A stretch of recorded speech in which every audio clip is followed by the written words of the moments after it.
Fuck Cynthia Erivo. Fuck everybody who made this movie. Fuck everybody involved. Fuck anybody who endorses it. I'm the type of person, when I have a friend that does not fight for themselves for whatever reason, I'm the one you gotta hold back. Because I'm going to go hard for my friend who's too nice. And I'm gonna say what needs to be said. Cynthia Erivo needs a fresh pair of Timbs to her, needs to be taught a serious lesson on what happens or what should happen to people when they disrespect a woman, a saint, a leader like Harriet Tubman. Cynthia Erivo and her band of merry men have cocked over and shit on Harriet Tubman's memory. We should all be on fire. Harriet Tubman was a woman that did things for other people. After she got her freedom, she wasn't satisfied with just being free for herself. No, she went back for her family and others. We cannot allow a woman like Cynthia Erivo to come here to this country and then cock over and shit on Harriet Tubman's memory. That can't be allowed. It can't happen. We have to stop her. We have to shut this shit down. How dare you? Let me just read you a little bit from Harriet Tubman's childhood. Tubman's childhood was cut short when she was hired out at the age of 5 to take care of an infant. Isn't 5 the age of kindergartners? So she was a kindergartner being hired out to take care of an infant. This is Harriet Tubman's childhood. She slept on the kitchen floor, poking her feet under the fireplace ashes when the nights grew cold. For meals, she shared table scraps with her master's dogs. This was her first job of many to come away from her mother, a kindergartner. Harriet was far too young to assume such responsibility in addition to household work. She recalled being on duty at nights to make sure the baby did not cry. She had to continuously rock the baby's cradle or hold her in her arms. Every time a cry was heard, her mistress, Miss Susan, would whip her around the neck. The Casual Killing Act was written because of the number of people who were killed while being corrected. Okay. And if any slave resists his master, owner, or other person by his or her order, correcting such slave and shall happen to be killed in such correction, it shall not be counted felony, but the master, owner, and every other person so giving correction shall be acquitted of all punishment and accusation for the same, as if such accident had never happened. So that means that if you happen to be correcting someone and you beat them to death, you know how hard it is to beat someone to death? I mean, I thought about that. I said it happened so frequently that they created a law so that you wouldn't feel any what? No guilt, because you were simply correcting them. It wasn't your fault. So I went back to look at who was beating folks to death. I wanted to know. And it was white women. White women were beating black children to death. That's who was being beaten to death. But it wasn't her fault. She was just correcting them. You see, what we do is we rob ourselves of our own humanity when we refuse to look at this stuff. We rob ourselves of our humanity. Every time a cry was heard, her mistress, Miss Susan, would whip her around the neck. These were her first scars, and they remained for the rest of her life. She was 5. Harriet was weak and malnourished, so she was sent home from her job. Malnourished, which means they weren't feeding her. Okay, at 5. Okay. At the plantation, her mother would nurse her back to health And then she would be hired to other households again and again. Starting at how old, family? 5. According to her recollection, she was always homesick. When Tubman was about 7 years old, she was hired out to collect muskrats from traps. Before we even go any further, take a look at this. This shows her checking muskrats. This is a muskrat, and this is the Little Blackwater River, and this is young Harriet Tubman checking these muskrat traps. She would have done this in late fall or early winter when their coats were the thickest because they were wanted for their coats or for their pelts. This shows her grabbing the muskrat. She's not wearing a hat. She's not wearing shoes. She's not wearing gloves. And as you can see, she's sunk completely in the mud here, which is very accurate for the Blackwater River area. The job required being constantly wet from the waist down. She's 7. She had contracted measles and gone to work. As a result, she was extremely weak and collapsed. But she lived, right? From the measles in the 1800s. Okay. And she was 7 working in the muskrat traps. And she still survived the measles. When she was about 8, she's getting old, she was hired to another household. One day while her masters were having an argument, she took a lump of sugar, which she had never tasted. A lump of sugar. She is 8. Halloween just passed. Y'all had bags full of candy. She took a lump of sugar. Her mistress found out, and afraid of the punishment, she ran away.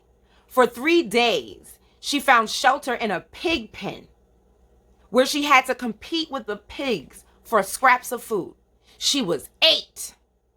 In the early years of the 19th century, a physician named Samuel A. Cartwright argued that 2 particular forms of mental illness caused by nerve disorders were prevalent among slaves. One was drapetomania, which was diagnosable by a single symptom: the uncontrollable urge to escape from slavery.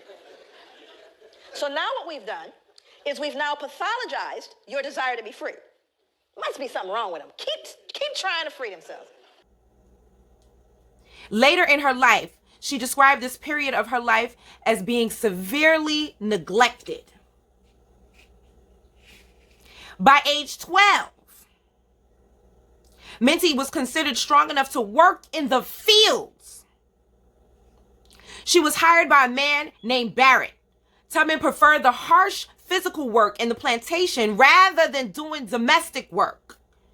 Young Harriet repeatedly failed at domestic work, and by the time she was in her early teens, was known as a strong but surly laborer, unfit for indoor work, yet useful as a field hand. She could plow, chop wood, and drive a team of oxen more efficiently than most men. She worked on the farm like the men, hoeing and planting and plowing and that kind of work. And her overseer would whip her every day. Every day she would get whipped. She had to be more or less obedient to her master. They told her when to go to bed, when to get up, when to work and such. And she had a rebellious spirit. And she said that slavery was against the law of God. Tubman preferred the harsh physical work in the plantation rather than doing domestic work and being subjected to a white woman. Now let's go back up and see why she didn't want to be around white women. Because when she was 5, she had to take care of the baby. And every time a cry was heard, her mistress, Miss Susan, would whip her around the neck. One day, when Tubman was in the grocery store, she spotted a fugitive slave. His overseer was about to confront him as he tried to escape the store. Harriet Tubman stood in the doorway, blocking the overseer's way as to give the slave enough time to escape. This is her childhood. She was a rebellious slave. The overseer had just picked up a heavy metal weight from the counter and aimed it at the slave, but hit Harriet in the head. Years later, she remembered the episode. She says, "The weight broke my skull and cut a piece of that shawl clean off and drove it into my head. They carried me to the house all bleeding and fainting. I had no bed, no place to lie down on at all. And they laid me on the seat of the loom, and I stayed there all day and the next. It took months for Harriet to recover from the head injury. Brodus, her master, tried to sell her, but was unable to find a buyer. After this injury, Tubman would fall asleep anywhere, and it was impossible to wake her up. These sleeping spells would come without warning. So I want you to keep this in mind as you think about how many people she freed and all the things that she accomplished. Having narcolepsy, falling asleep anywhere at any time, and nobody can wake her up. And she still was able to lead all those people out of slavery into free territory. And y'all gonna shit on her name like this? We can't have it. She also started having vivid dreams related to freedom. She would never fully recover from this injury. In her later life, she would have to have surgery to alleviate the symptoms. Let's address her having some kind of romantic relationship with her slave master. On March 1869, when Harriet was about 59 years old, she met and married Nelson Davis, another black man,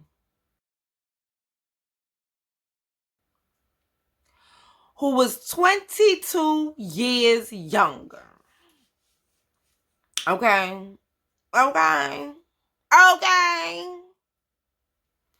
They spent the next 20 years together. In 1874, they adopted a baby girl named Gertie. So there is no evidence to support that she ever had a romantic relationship with her slave master. However, it is proven that she was married to 2 black men. When things didn't work out with the first black man because they didn't see eye to eye, she didn't give up on black men. She went and got another one. And this one was 22 years younger, child. No white could ever rape a slave woman. The regulations of law as to the white race on the subject of sexual intercourse do not and cannot, for obvious reasons, apply to slaves. Their intercourse is promiscuous. We've now justified raping black women because they can't be raped. We aren't raping them. They're promiscuous by nature. So we can't do it. Forward, one more. The fact that white men could profit from raping their female slaves does not mean that their motive was economic. The rape of slave women by their masters was primarily a weapon of terror that reinforced whites' domination over their human property. Rape was an act of physical violence designed to stifle black women's will to resist and to remind them of their servile status. These become important instruments that you look at. And I want to give you some statistics as it relates to American history. By the mid-1800s, there was over 600,000 mixed-race children born. 600,000. How many of you know what miscegenation is? Miscegenation is the illegal marriage between people of different races. Actually, it's very profound here. That was illegal to marry someone of another race. So when you consider the fact that one of the greatest issues and one of the number one reasons why black men were lynched, beaten, and imprisoned had to do with the fear that they were going to rape whom? White women. Now the numbers, we're talking about pure numbers alone. It was who being raped? Okay, it was black women being raped, but they can be raped. In the spirit of Harriet Tubman, Cynthia Erivo, and everybody involved in this movie needs to be confronted and dealt with. Uncle Tom did not have an axiological relationship with the people in the field. His one-on-one relationship was with his master, the slave master. Harriet Tubman said things like, I had reasoned this out in my mind. There was one or two things I had a right to. Liberty or death. Whatever flag she waves, whatever country she come from, y'all better get your girl. Y'all better get your girl and sit her the fuck down. Check her before we have to. Because this disrespect cannot continue. And it won't.